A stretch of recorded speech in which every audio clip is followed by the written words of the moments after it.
Hello everyone, আসসালামু আলাইকুম। আপনারা সব কেমন আছেন? আশা করি আপনারা খুব ভালো আছেন। আলহামদুলিল্লাহ, আপনাদের দোয়ায় আমিও খুব ভালো আছি। এখানে আজকে দুপুরবেলা ডিমের কোরমা রান্না করব, এই জন্য নারকেলগুলো ভালো করে কুড়ে নিচ্ছি। কারণ এইভাবে কুড়ে নিতে হবে। এভাবে কুড়ে নিলে নারকেলের দুধটা বের করার জন্য আর কোনো অসুবিধা হবে না। দেখেন, এটা কুড়া হয়ে গিয়েছে। আমার কিন্তু দুটোই কমপ্লিট হয়ে গিয়েছে কুড়া।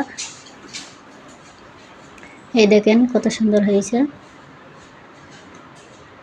এভাবে করে নেবেন। এবার করে নিয়ে আমি কিন্তু পানিটা গরম করে নিয়েছিলাম। পানি গরম করে নারকেলের যে কুড়াগুলো ওইগুলো পানিতে আমি ভিজিয়ে রেখেছিলাম। এবার নিংড়ে নারকেলের দুধটা বের করে নিয়েছি। আর এই যে আমড়াগুলো কেটে এবার কমপ্লিট করে নেব, কারণ আমড়াটা দিতে হবে।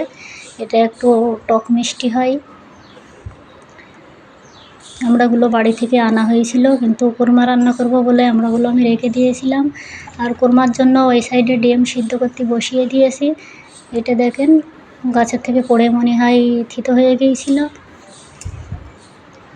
কড়াইটা আমি বসিয়ে দিয়েছি। আমড়াগুলো একটু ভেজে নেব।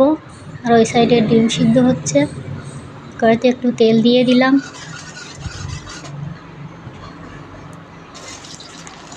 এই যে কেটে রাখা আমড়াগুলো আমি এবার একটু ভাজা ভাজা করে নেব লবণ হলদি দিয়ে।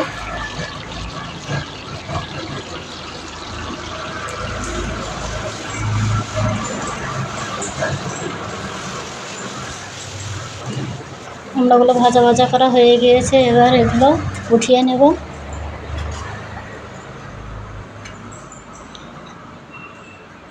আমার ডিমটা সিদ্ধ হয়ে গিয়েছে।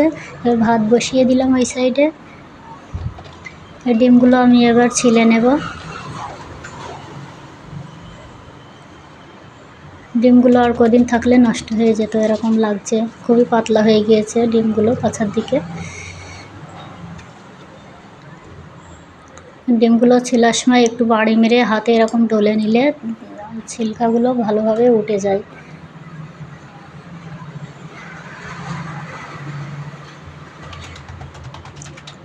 এইভাবে ছিলে নেবেন ডিমগুলো।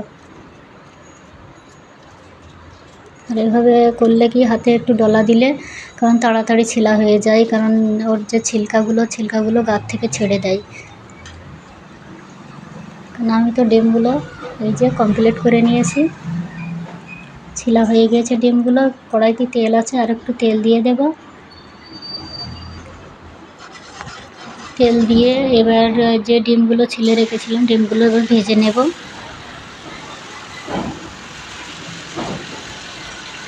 একটু লবণ একটু হলদি দিয়ে দিলাম, দিয়ে ভালো করে নাড়াচাড়া করে নেব। দেখুন ডিমগুলো প্রায় ভাজা হয়ে গিয়েছে।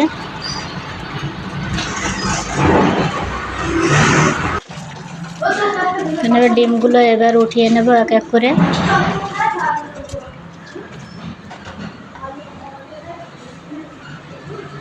কড়াইতে একটু তেল দিয়ে দিলাম, আর একটু তেল ছিল।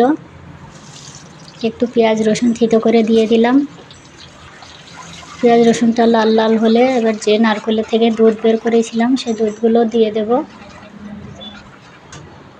পেঁয়াজ রসুনটা লাল লাল হয়ে গিয়েছে, দুধগুলো ঢেলে দিলাম। এবার একটু লবণ একটু হলদি দিয়ে দেব।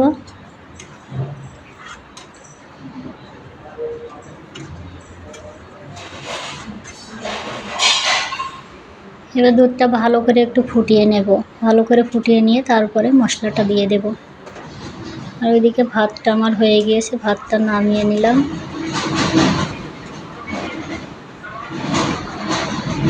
এবার আমড়াগুলো দিয়ে দিলাম।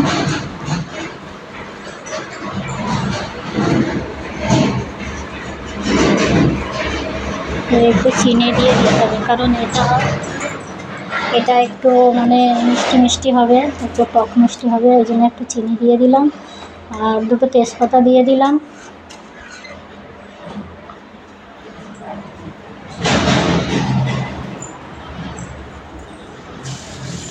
পিছন দিয়ে মেন রোড, ভয়েস দেওয়ার সময় খুবই অসুবিধা হয়, কারণ একটা না একটা গাড়ি চলে আসে।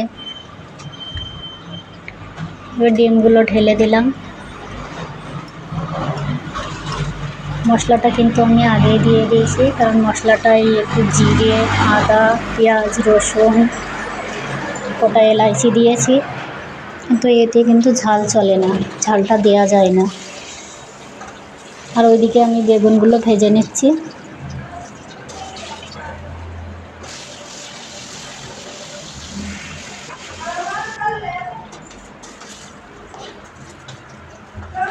ডিমের কোরমাটা দেখেন কত সুন্দর কালার এসেছে। পুরো কোরমাটা যখন হয়ে যাবে মাংসের মতো তেল ছেড়ে দেবে। এদিকে বেগুনগুলো আমি এক এক করে ভেজে নিচ্ছি।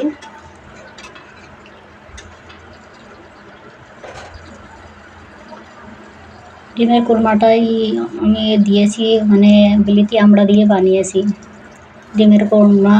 আর এইদিকে হলো ভাত হয়েছে, বেগুন ভাজা হয়েছে। এবার মানে খাওয়ার টাইম হয়ে গিয়েছে, এখন 1:30 বাজে, ওই জন্য ভাতগুলো আমি বেড়ে নিচ্ছি।